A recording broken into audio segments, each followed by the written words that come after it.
Okay, this is a Ford Ranger 2001. I had a what you call an engine code saying check engine. If you buy one of these scanners, it's very useful.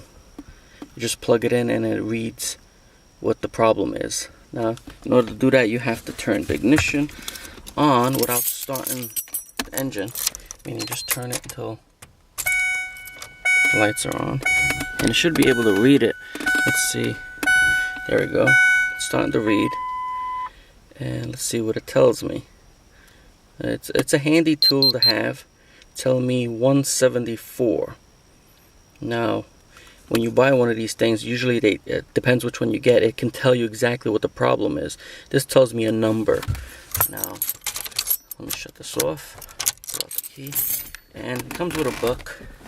And you look up the number, 174. And right there it says System 2 Lean, Bank 2. When it says lean, that means it's getting too much air in the mixture of the fuel. Or if it says rich, it means too much gas.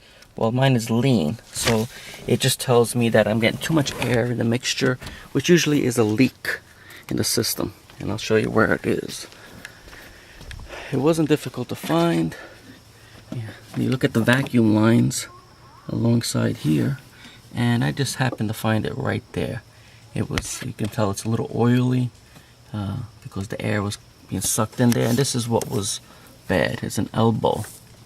I just want to show you. I just took it off, but see those two pieces right there?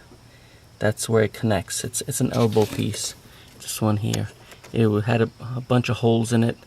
The only reason why it's torn like this because that's the way I was able to take it off. I had to even slice it on the sides because it's very difficult to take out. And once you replace this is a common issue on this vehicle.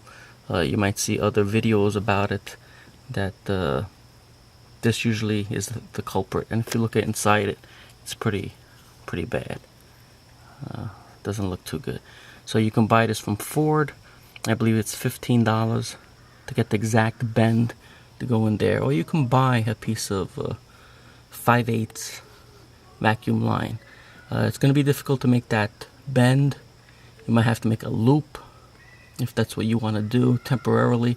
But I would suggest get the actual original part from Ford. It's not expensive and it's an easy fix, and I hope this video helps.